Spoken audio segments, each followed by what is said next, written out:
Welcome to Mouhas diary my channel.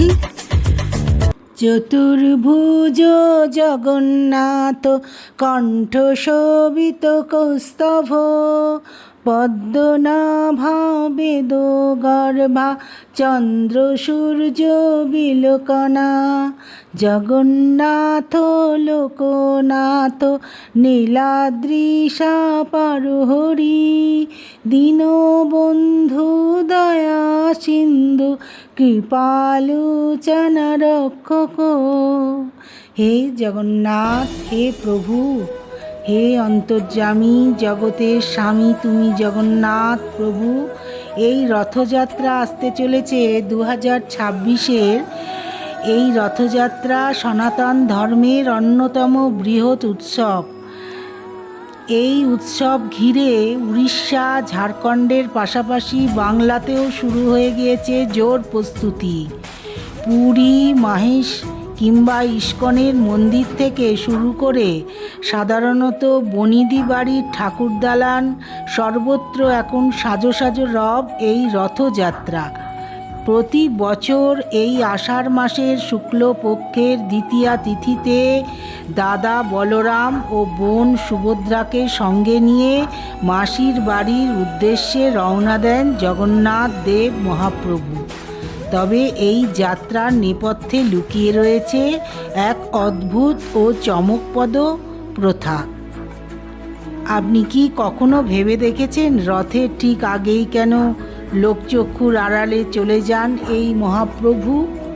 এই জগন্নাথ দেবের রথযাত্রা কেন হয়, কী জন্যে এই রথযাত্রা, তাই নিয়েই আজকে ভিডিওটা নিয়ে এসেছি। বন্ধুরা, তোমরা একটুও ভিডিওটা স্কিপ করে যেও না, প্রথম থেকে দেখো আর শোনো। জগন্নাথ প্রভুর মহাপ্রভুর নাম একটু প্রচার করো। ভালো লাগলে আমার চ্যানেলটা একটু সাবস্ক্রাইব করো বন্ধুরা।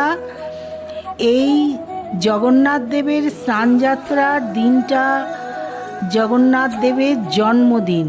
প্রচলিত বিশ্বাস অনুযায়ী এই বিশেষ দিনে মহাপ্রভুকে মহা সমারোহে স্নান করানোর পর তার প্রবল জ্বর আসে। এরপরই তিনি নিভৃত বাসে চলে যান। সুস্থ হয়ে ওঠার পর আষাঢ় মাসের শুক্লপক্ষের দ্বিতীয়া তিথিতে রথে চড়ে দাদা ও বোনকে নিয়ে মাসির বাড়ি অর্থাৎ গুন্ডিচা মন্দিরের উদ্দেশ্যে রওনা দেন। এই যাত্রাই আমাদের কাছে সোজা রথ নামে পরিচিত।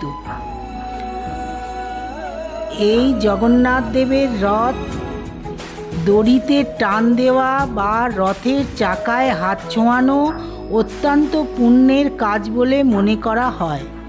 লক্ষ লক্ষ ভক্ত এই দিনটিতে জন্ম মৃত্যুর চক্র থেকে মুক্তির আশায় রথের দড়ি ছুঁয়ে দেখার জন্যে ভিড় জমান। তবে এই যাত্রায় জগন্নাথ, বলরাম এবং সুভদ্রা একা যান না।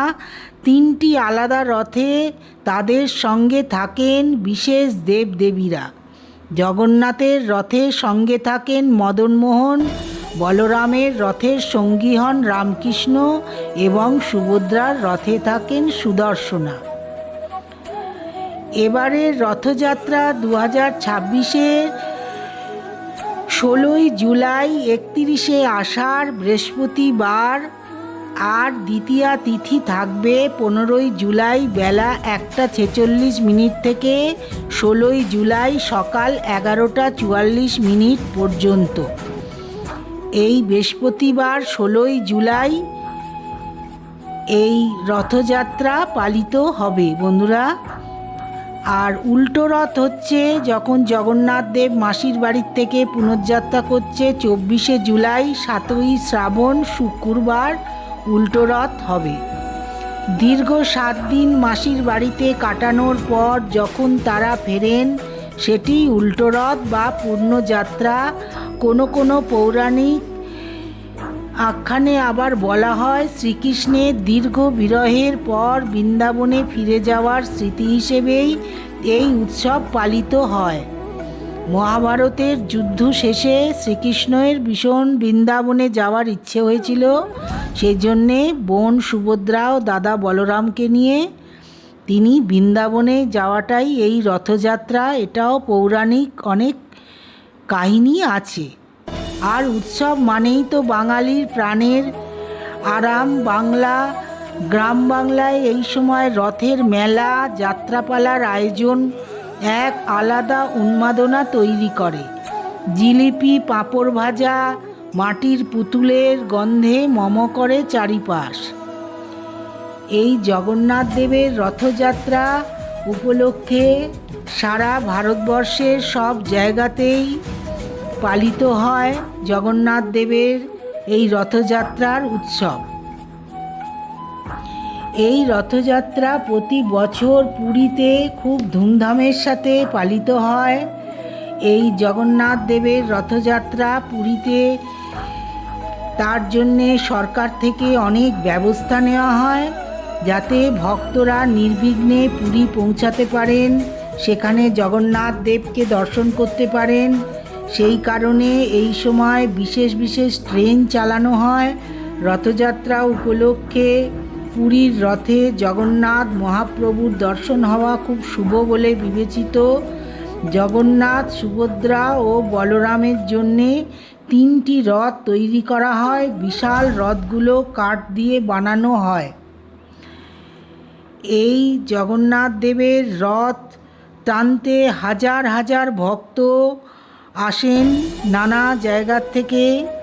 এই রথের দড়ি টানার জন্যে এই শহরের রাজপথ দিয়ে এই রথের দড়ি টানবার জন্যে প্রচুর ভক্তর সমাগম হয় এই পুরীতে। সনাতন ধর্মের একটি অত্যন্ত গুরুত্বপূর্ণ উৎসব এই রথযাত্রা। বাড়িতে বা মন্দিরেও জগন্নাথ দেবকে নিয়ে এই উৎসব পালন করা হয়। আর ইস্কন এবং মাহেশের রথও খুব ধুমধামের সাথে পালন করা হয় রথযাত্রার উৎসব। কিছুদিন আগে জগন্নাথ দেবের স্নানযাত্রার উৎসব গেল, এইবার জগন্নাথ দেবের রথযাত্রা। এই জগন্নাথ দেবের ভগবান জগন্নাথের দর্শন করার পর ভক্তদের সমস্ত দুঃখ কষ্ট দূর হয়ে যায়, এই তাদের বিশ্বাস। তারা তাদের জীবন ভালোভাবে কাটাতে পারে এবং অবশেষে মোক্ষ লাভ করে। একই সঙ্গে অনেক ভক্ত তাদের ইচ্ছে পূরণের আকাঙ্ক্ষায় ভগবান জগন্নাথের রথযাত্রায় যোগ দেন। ভগবান জগন্নাথের রথযাত্রার সঙ্গে যুক্ত আরেকটি ধর্মীয় বিশ্বাস হল রথযাত্রায় দান করলে অক্ষয় ফল লাভ হয়। ভগবান জগন্নাথের রথযাত্রায় বিশেষভাবে রথ সাজানো হয়। রথযাত্রার সময় ভগবান জগন্নাথ আর বলভদ্র এবং সুভদ্রা 3টি ভিন্ন রথে বসেন। ভগবান জগন্নাথের নন্দী ঘোষ নামক রথটি লাল এবং হলুদ রঙের। এটি প্রায় 45.5 ফুট উঁচু। এই রথ তৈরিতে পেরেক বা ধাতু ব্যবহার করা হয় না, এটি শুধুমাত্র নিম কাঠ দিয়ে তৈরি হয়। এর প্রস্তুতি শুরু হয় অক্ষয় তৃতীয়া থেকেই। রথটিতে 16টি চাকা রয়েছে। এই রথটি বলভদ্র ও সুভদ্রার রথের চাইতে অনেক বড়। বলরামের রথের নাম তালধ্বজ, যার উচ্চতা প্রায় 12.9 মিটার। সুভদ্রার রথের নাম দেবদলন, যার উচ্চতা প্রায় 12.9 মিটার। রথ তৈরি করার জন্যে ফাঁসি এবং ধৌসা গাছের কাঠ ব্যবহার করা হয়। রথ তৈরি করেন দাসপল্লার প্রাক্তন রাজ্য থেকে আসা ছুতোরদের একটি বিশেষ দল, যাদের এই কাজ এই বংশ পরম্পরায় তারা এই রথ তৈরি করে আসছে। ভগবান জগন্নাথের রথযাত্রার পৌরাণিক কাহিনী পদ্মপুরাণের কাহিনী অনুসারে একবার আষাঢ় মাসে সুভদ্রা ভগবান জগন্নাথের কাছে শহর দেখার ইচ্ছা প্রকাশ করেছিলেন। এরপর ভগবান জগন্নাথ তার বড় ভাই বলভদ্র ও বোন সুভদ্রাকে রথে বসিয়েছিলেন এবং শহর দেখানোর জন্যে বাহির হয়েছিলেন। এবং প্রভু জগন্নাথ, সুভদ্রা, বলরাম গুন্ডিচায় তাদের মাসির বাড়ি গিয়েছিলেন। এই তিনজন মাসির বাড়িতে 7 দিন বিশ্রাম নেন। 8 দিন পর প্রভু জগন্নাথ তার আবাসে আবার ফিরে আসেন। এই দিনই উল্টো রথ নামে প্রচলিত। এই ফিরে আসার দিন প্রচুর জমকালো অনুষ্ঠান করা হয়। এইভাবেই প্রভু জগন্নাথের রথযাত্রার প্রচলন শুরু হয়েছিল। বিশ্বাস করা হয় রানী গুন্ডিচা রাজাকে এই উৎসব আয়োজনের জন্যে অনুরোধ করেছিলেন, যাতে পাপী দরিদ্র অস্পৃশ্যরা, যাতে মন্দিরে প্রবেশের অনুমতি ছিল না, তারা তার প্রভু জগন্নাথের দর্শন পেতে পারেন এবং এর ফলে মোক্ষ লাভ করতে পারেন। সেই জন্যে এই রথযাত্রার প্রচলন করা হয়েছিল। প্রভু জগন্নাথের রথের দড়ির নাম ছিল শঙ্খচূড় নাগিনী। বলভদ্রের রথের দড়ির নাম ছিল বাসুকী নাগা। জগন্নাথের রথের 4টি ঘোড়ার নাম শঙ্খ, বলহাগা, শ্বেতা ও হরিদ্বস। আর এই রথ বেরোনোর আগে কিছু প্রথা আছে। পুরীর রাজা এসে সোনার ঝাঁটা দিয়ে ঝাঁট দেন, তবে প্রভু জগন্নাথের দড়ি টানা হবে। লক্ষ লক্ষ মানুষ এই রথ দেখার জন্যে পুরীতে যায়। রথের দড়ি টানার বিশাল ভিড় হয়, সেই জন্যে সব রকম ব্যবস্থা সরকার থেকে নেওয়া হয়।